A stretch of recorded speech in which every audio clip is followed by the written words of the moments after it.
It's always kind of intimidating when the siren goes off right before the show. We're good. Welcome, everybody, to the 12 o'clock show with Mayor Joe. Obviously, we have a great guest and a lot of good conversation topics today for the water department. So let's welcome our billing supervisor, Pam Underwood. Thank you. Thank you. I know she's enthusiastic to talk about all things water related, but let's kind of level set. So I'll be taking some questions afterwards because Pam only has a limited amount of time. So we're not going to answer specific questions about your house and your specific water bill, but we're going to kind of give an overview of all things water related. So the first question is, we always say water bill, but can break down what bill our residents get, because it's not just water. There's other things with that. Correct. So when you're billed for your 1,000 gallons of water, you're also billed 1,000 gallons of sewer. Then we have the stormwater charge, which is, according to the Ohio EPA, the stormwater is defined as stormwater runoff, snow melt runoff, surface runoff, and drainage. So that's another charge. And then we have the trash, which is our standard trash charge. And then we have the water CIP and the sewer CIP, which is capital improvement projects which maintain our water and sewer lines, the main lines. Yeah. So those are the things that you see, that additional extra percentages that are out there for everything. So that is a typical bill.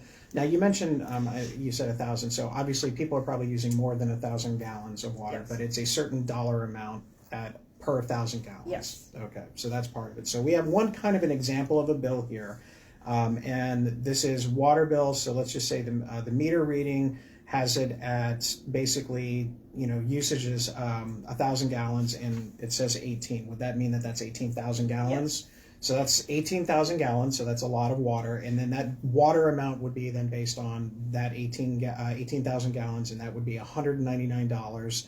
And then you add in the sewer fee, which would then be $206 and change, and so on and so forth. So that's why that adds up. And again, this is over the entirety of a billing cycle, which is 3 months. 3 months. So you're not doing this every single month. It's spread out over 3 months. So if you were to just take that $300, that's about $100 a month for those particular things. So that's part of how that is. Now, the next question that we've seen a lot of is, what is the difference between the old water meter and the new ones being installed, other than obviously one is newer, one is not? So we get that question a lot, and they're smart meters, which is the big question, which are compatible with our tower system. Mm-hmm. So that's where the difference is. I mean, the old meters are compatible with our water system. The new meters are the smart meters, which are more compatible. So that way we can check water usage on a much more regular basis. Yeah. So what we've done is, let's say that I'm running a report and all of a sudden, your water usage is like this, and then all of a sudden out of nowhere there's a huge increase with it. That could mean it could be the holidays and you could have a lot of family in, or it could be that there's a water leak or something like that. But if there's something that is such an unusual, outlandish type of an increase, that's when we notice it and we can make phone calls to deal with it. So before we had that, you got to wait until you opened up your surprise bill. Now it's a little bit more proactively on that, so that's always a good thing. One question, especially lately, we've had a lot of conversations about how can residents pay their bill on a monthly basis?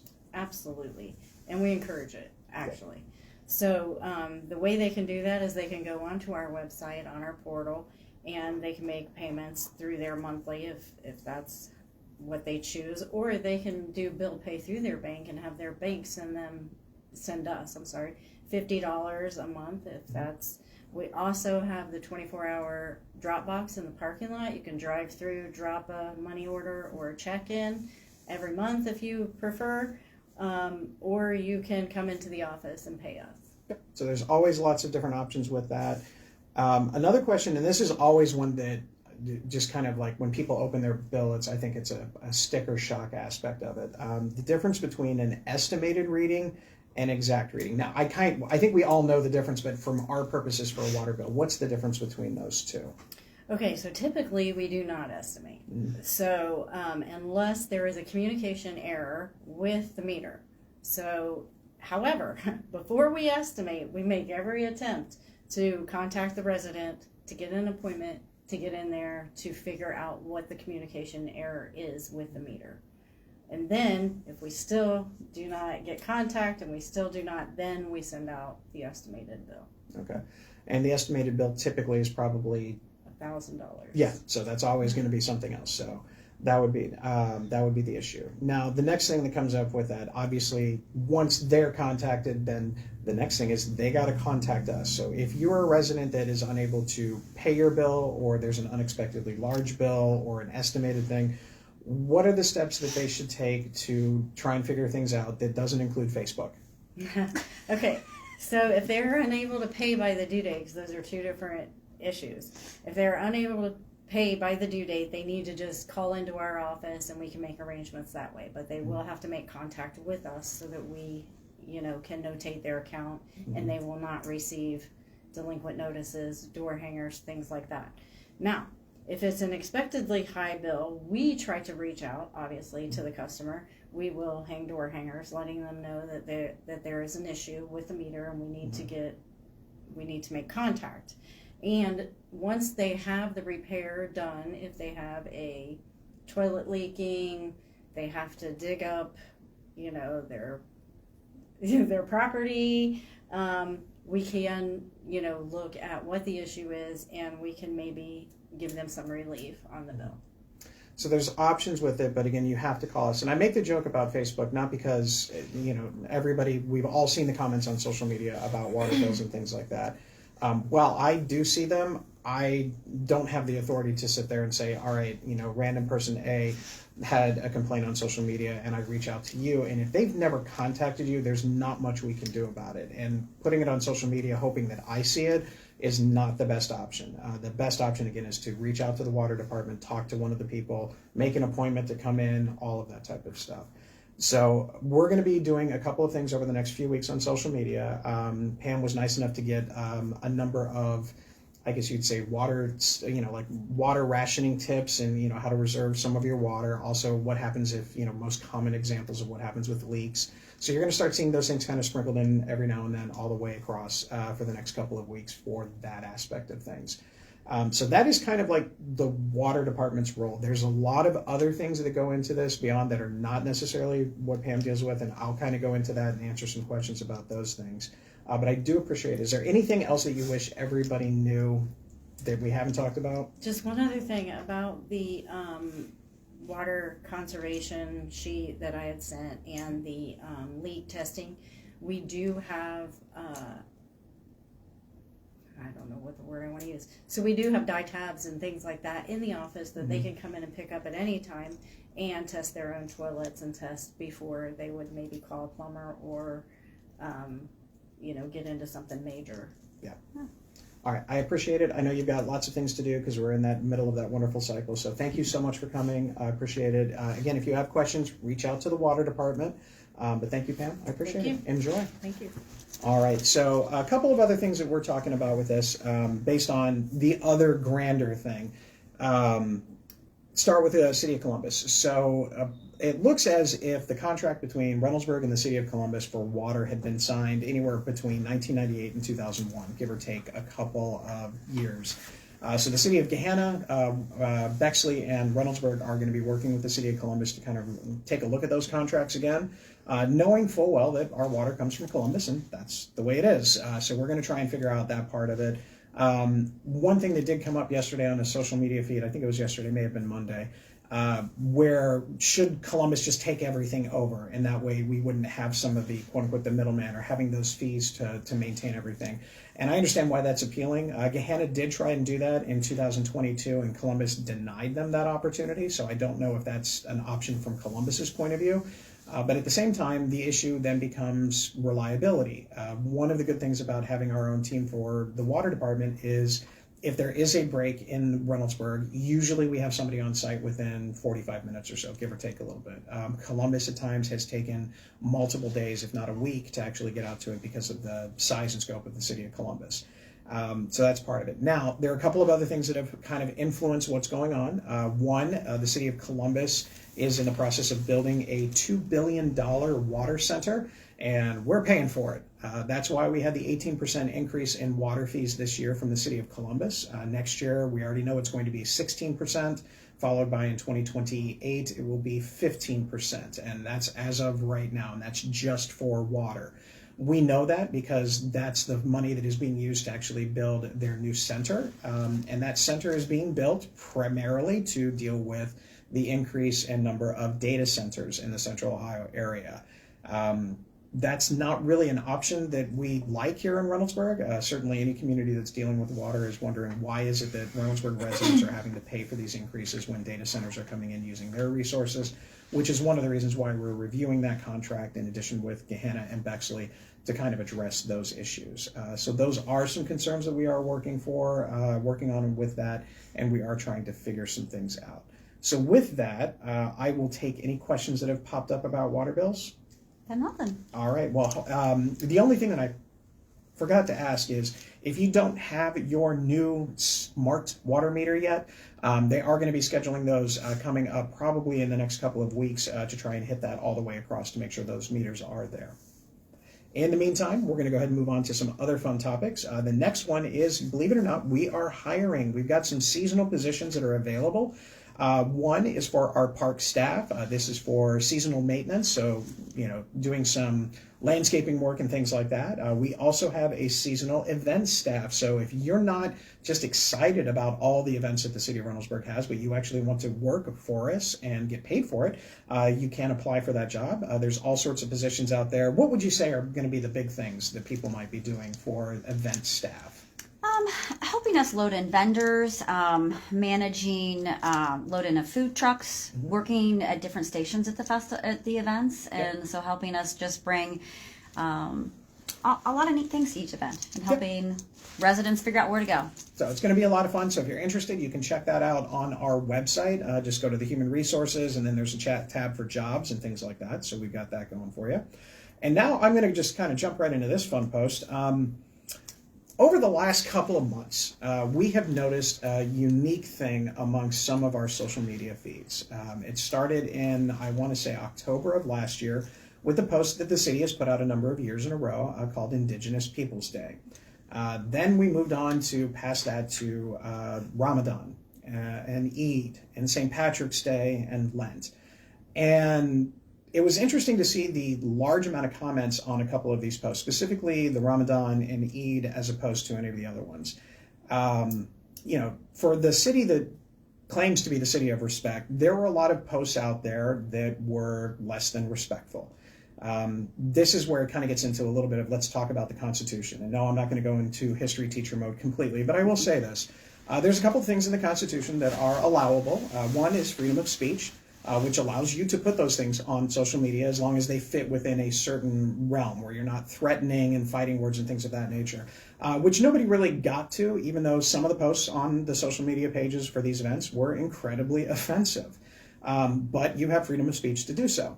The other part of the issues with the First Amendment is this idea of freedom of religion. That you don't have to be any one specific religion or any religion in the United States, and therefore it is open to all. That is one of the hallmarks of our society. And when people post on social media about their views on any particular religion, whether it's Christianity, Judaism, Islam, anything like that, Hinduism, Taoism, just go along all the way down the line, when you ridicule those religions, it actually shows us more about you than about the religion you're trying to condemn. And it was very easy and apparent to a lot of people to see some of the hatred and fear and misinformation that was out there. And we're not taking it down because that's a freedom of speech issue. You are free to feel that way, but you are also free to be judged by everyone that you know and everyone here at the city about some of the distasteful things that were out there. This also extends to issues like Pride and Juneteenth and any other city event out there. So for as long as I'm sitting here, we are going to continue to recognize those religious holidays that share values from all of our community, much like we did with Lent and with Easter coming up, Christmas, Eid, Diwali, all the way across. It's not a pick and choose. It's not because we're trying to emphasize one and de-emphasize another. To be fair, with all the religions, if we had to post something for every religion, for every single day, for every particular holiday, I think we'd have something almost every single day, if not multiple times. So we try to take what are considered the more predominant aspects of all of these particular religions from community members in Reynoldsburg.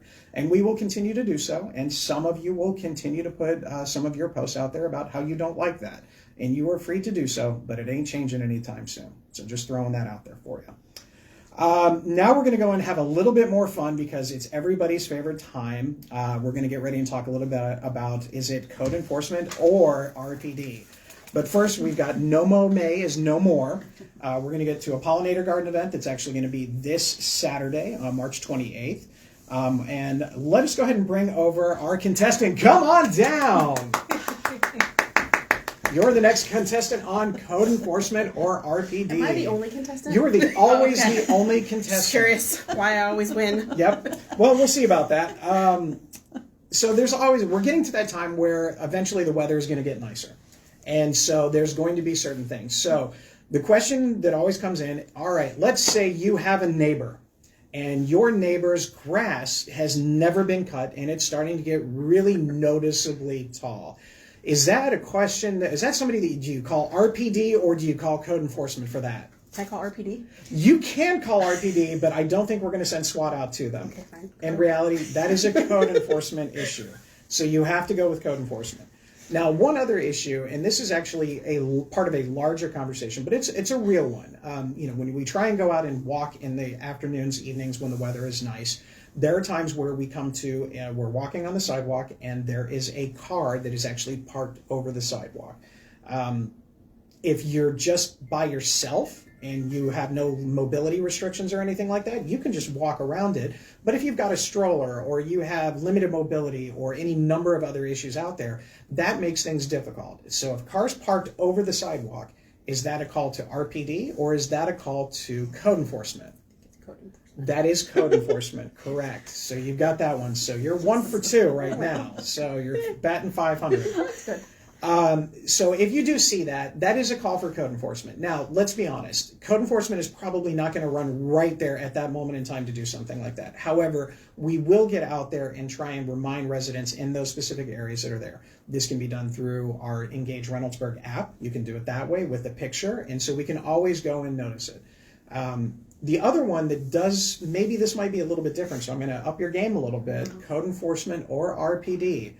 If a car is parked in front of the driveway on the street, is that code enforcement or RPD? That one is RPD. So even if you're kind of blocking, where a mailbox is, or you're basically not you have to actually be 3 feet off the curb. If you're not in that area, can you call code enforcement? Yeah, it's not going to go anywhere. Do you call RPD? Yes. But it's the same thing. Of all the things that RPD is dealing with, it is, unless it just happens to be a really lucky moment, you're probably not going to get an officer out there at that moment in time, but you will at some point in time to have those conversations. So those are a couple of examples of code enforcement versus RPD. We're going to do this every couple of weeks just because of the fact that it is that time. I know you can tell how happy she is. But you can tell that that's the time right now that we're in that with all of these different wonderful things with it. There are a couple of other ones. So April is going to be kind of our code enforcement highlight month. We're going to do something different every week and talk about it and have some very specific cases all the way across. But for other things, remember, Engage Reynoldsburg is good for potholes. It is good for street lights being out. It is also now good for basically ratting on your neighbors if you don't like what's going on type of thing. If you think that something's wrong with it, that is also what's going to be there. So thank you very much for playing. Thanks. You got a couple of them right there. All right, so we have all of those things in there. And as we get into the warmer weather, we do have a Wagner Road update. If you've not driven on Wagner Road in the last couple of days, you'll be surprised to see that there are a number of improvements already moving forward. You're seeing sidewalk being poured. The last I saw, they're right around the VFW as of earlier today. So they're going to continue on that. We do know that the asphalt factories are opening up in about a week and a half. So in that first week of April, they will open up. And then it's just a matter of time before the paving begins on Wagner Road. So it's just a matter of time. But in between, we're going to continue to see the sidewalks and driveway approaches being poured. You will also see work on some of the street lights getting wired and things like that. I'm betting that what they're going to do is they're going to go ahead and take care of the paving first before the traffic light goes in, but it just depends on which one comes out first and weather depending. So that'll all be there. But paving should begin no later than the middle of April, and then should not take a huge amount of time, again, weather depending. And once paving is complete, there will be north and southbound traffic on Wagner Road from Main Street to Priestley from that point for the first time in a long time. And then probably from that point forward for at least a little while longer, you might have some full access on all of Wagner until phase 2 begins. We did have our first kind of preliminary meeting earlier today talking about some objects. So we're getting some lining and scheduling lined up for that particular company, Shelley and Sands, which is a new contractor, not the one that did phase 1, but they'll be on phase 2, came in today. A couple of highlights that are in there. There are 3 culverts in the area of Wagner phase 2 that have to be addressed. There's going to be some retaining walls that are going to be put in. And then obviously one big issue for us is there is one way in and one way out on Ross Way for Wagner Road Elementary and Wagner Road Middle School. And so we're going to make sure that we kind of tie as much of the work in that particular area to the time that it's in the summertime, so that way we do not disturb what's going on with the schools. We'll have more information on that, including a schedule and all of that other stuff. Like I said, we just had our preliminary meeting today. We'll probably have our major pre-conference meeting in about 2 weeks and then go from there. Any questions on code enforcement or Wagner Road so far? Nope. All Everybody's right. quiet today. All right. Well, are we actually live? We are. All right. So just making sure. So next one, we've got Taylor Road. Taylor Road repaving is going to begin, again, from Broad Street, from that AEP substation on, again, probably around the same time that Wagner is being done. That'll be a little bit quicker just because it's only kind of that top coat all the way across. The construction on that area is moving forward, which I'll talk about a little bit more in a few minutes. We did get some good information about Bryce Road realignment. As you're aware, we talked about how the city of Reynoldsburg received $2 million in federal dollars for realigning Bryce Road. And so now we've kind of gotten that narrowed down. So the first phase is going to be from that intersection all the way to about Roselawn. And so that's going to be the one where you're going to start to see a majority of the work. Realigning of the intersection, repaving of everything, things like that. And then phase 2 will begin from Roselawn all the way to Livingston, kind of continuing on with some of those projects. We'll have some updated renderings to be on our website probably next week, so we'll get those out to you. This project is not going to start for a while. We're going to be authorizing the true engineering to start sometime this year. They'll review it and do some of the federal clearing next year, and then probably this construction will start in 2028. Which by that point in time, Wagner 1 will be completely done, Wagner Phase 2 will almost be done, and Summit Road will also hopefully at that point almost be done as well. So it's not going to be all at the same time, but we are planning things out in that regard. Our 2026 street program did pass council on Monday night, so if you want to go ahead and check out what roads are going to be paved and worked on this year, you can do so.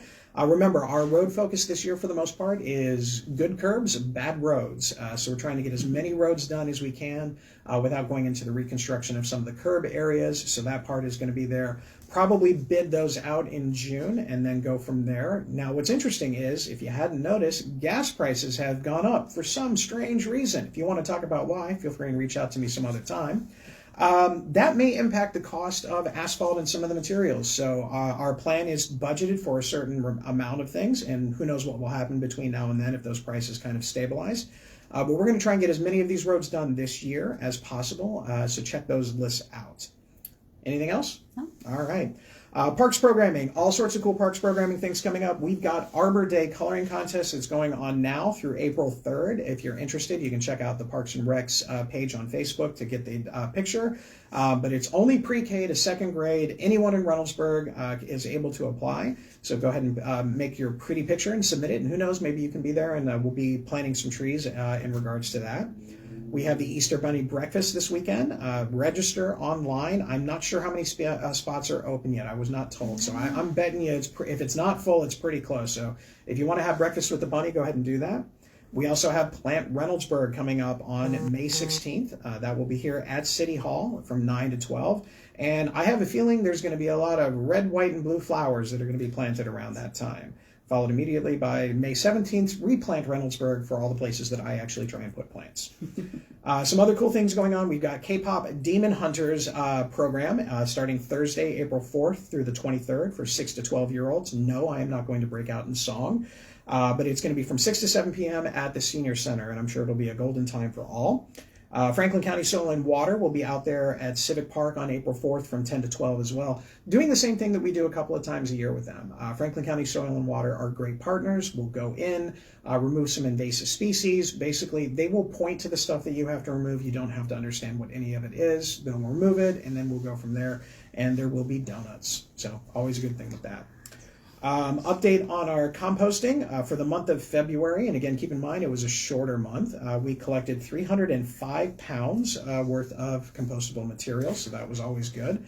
And we're going to continue to see how that goes. If the program continues to grow and people pick up some of their buckets and whatnot, we're going to see maybe this is something that we look at in the future as far as curbside service. So we'll just have to wait and see. But if you're interested in that, go ahead and reach out to the Parks and Rec Department, and I do believe we still have some of the receptacles available downstairs. Updates on development. I've got a little development news. I'm really hoping for a lot of development news in a couple of weeks. But right now, one big topic that's going around, mentioned it earlier, data centers. So for a lot of people are asking, hey, are we building data centers? No, we are not building data centers. Reynoldsburg is not interested in data centers, nor have we been approached by anyone for any of the particular properties for data centers. I can give you a completely long list of reasons why. One, as I saw the movie The Terminator, and we all know how this ends, so that's one. But the reality of the situation is they're not really economic drivers for cities. They don't provide a lot of jobs. Most of them have less than 15 jobs per site after the construction is done. Plus, it is a massive amount of resources in terms of electric and water, and that's not what we're looking for.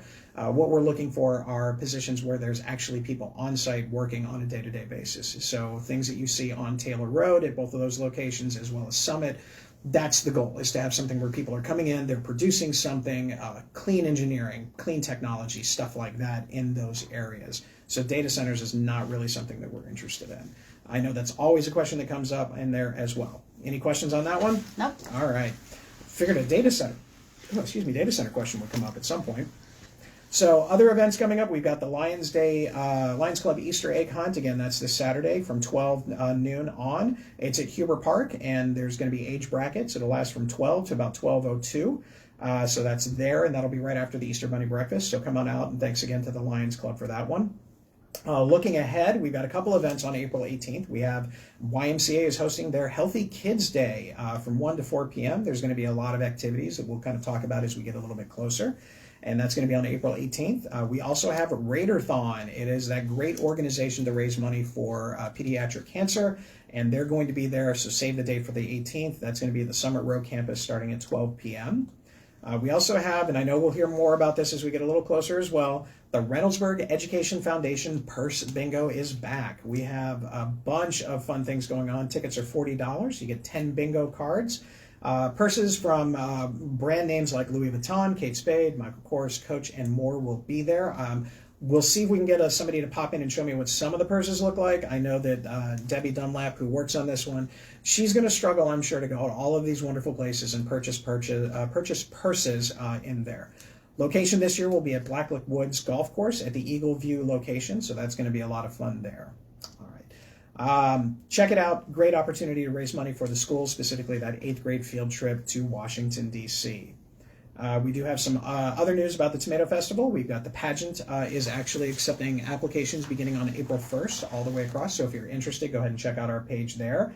And soon, not sure when, but soon, we hope to have an announcement of at least one of the acts for the Tomato Festival. So maybe if you tune in next week, we'll have some information about one of those acts. So we'll just see how that one goes.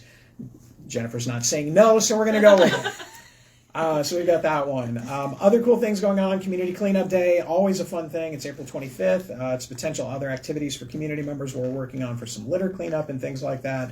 Always a good time at the Community Cleanup Day. And the last one is actually something kind of interesting for me. A lot of times everybody talks about hey, what's the government doing? Be it the state government, federal government, local government. Now, for local government, it's relatively easy. You can find me on social media. You can find me at City Hall. You can find me occasionally at Kroger. Any of those times are there, and it's always easy to ask a question, and I'm always willing to answer it. That doesn't always work out so well for some of the other positions. So last night, the Reynoldsburg area Democrats hosted a Meet the Candidate night for the primary. This was hosted at the Reynoldsburg Community Church, which was a wonderful host and had everything set up, so shout out to them. And it's not about a Republican versus Democrat thing. What it's about is you got a chance to talk to the people that are actually running for office in a primary. There were candidates from a House district that neighbors Reynoldsburg. Between a couple of candidates, there is the Senate district in Franklin County that does include Reynoldsburg in a couple of areas where Reynoldsburg's own Stacey Baker is looking to take that leap up to the Senate level. And then you also had some judicial races for family courts, so people that deal with divorces and child custody issues and things like that. And you want to talk about a great opportunity for residents to hear exactly what's going on from the candidates themselves. Topics like property taxes came up, and that was a big topic yesterday. School funding, as always. I did ask that question, but I wasn't the only one. Data centers and how that impacts our energy costs. We saw AEP is getting ready to raise rates, so if you have any questions about that, please reach out to AEP's customer service line. That's them, not me. And then also the other part of it was just getting input from community members about what's going on. And it was a great opportunity to listen to them. They took questions from the audience, and it was well orchestrated. It was respectful, and it was good ideas all the way across. I am hopeful that, much like the Chamber of Commerce did last year, that they will host something for the general election in November, and hopefully all the candidates from all sides will participate, so we'll see how that goes. But it was important because you actually heard from the candidates themselves. Not all the time does that happen. Not all the time do people participate in that. You would be surprised the number of people that are in elected office that actually don't want to talk to you. I don't know why that is. I think you're all lovely. I enjoy talking to you, but apparently not everybody feels that way. So these are the opportunities that you have to do with that. We did have Meredith Lawson-Grow, former city council president and council member, and the state representative now for our area on the Franklin County side. She was there. She doesn't have an opponent in the primary, but she did talk a little bit about how you can get in touch with her office and answered some general questions in the before section. So those are the things we have to take care of because, honestly, your local government's a participation sport. You've got to want to get involved, and you have to take a little time out of your day to go ahead and ask those questions and get that information and kind of make sure that your elected representatives know what you're thinking about. So those are always good things. So in kind of inspiration from that, we had already been kicking around a few things on this one. I will do my first town hall of 2026. We're going to do it on April 30th. There's not going to be a specific breakdown. I'm not sure what I'm going to talk about specifically. I know last time it was very much budget oriented, but I'm sure there's plenty of topics to come up there. So we'll get some more information out there. But Town Hall, April 30th, we're going to start at 6:30. It'll be right here at City Hall.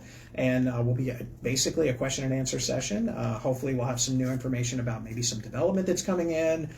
Maybe we'll know exactly who's going into some of these facilities that are being built out there, and who knows what else is coming up. So hope you can join us for there. Start looking for those things in the not too distant future. So any questions, comments, anything coming up? We did. Somebody's asking, is there a plan to host the Republican candidates? If the Republican candidates are available, yes. Franklin County does not have a lot of Republican candidates for primaries. So that's one of the reasons why they weren't included in that particular one. This was hosted by the Reynoldsburg area Democrats. I don't know if there's a Republican organization in Reynoldsburg anymore for that. That being said, I do know that when the chamber hosted the event, the Meet the Candidate event last year, Republicans and Democrats were invited, and I do believe Republicans did come. So no, I do believe that they need to be there. It's just a question of that part of it. So this one was for the primary event, but definitely, absolutely. I'm hopeful that Senator Michelle Reynolds will join us. I will personally invite her and advocate that she kind of shows up and has those conversations. She was at City Hall just a few weeks ago at one of our council meetings, and hopefully she will show up, as hers is one of those races that is up there. So that's it. All right. So I feel like I'm setting everybody up for a problem next week. Next Wednesday, does anybody know what day next Wednesday is? It's April 1st. Oh, no. I'm kind of looking forward to this one. It's going to be fun. Who knows what we're going to come up with next week, but I would probably assume that you might want to take everything that's said with a grain of salt. You never know what's going to happen with that one, but we may have some fun with this one. But we will have a guest coming in. Actually, we'll have State Representative Ismail Mohammed, who will be here. He's going to talk to us a little bit about some of the work that he does.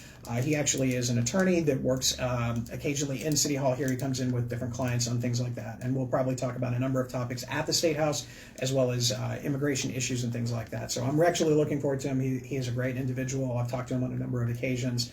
And he kind of is one of those representatives that's in a neighboring district to us. With that, unless there are any other questions, comments, all right, so I know that about 45 seconds from now, there'll be 5 questions on social media, and we'll be there, and that's fine, and I'll go back and take care of those in there. If you have any questions, comments in the meantime, please let us know. Otherwise, stay safe, stay respectful, and as always, please put your shopping carts away, and have a wonderful rest of your week, everybody. We'll see you next week. Bye now.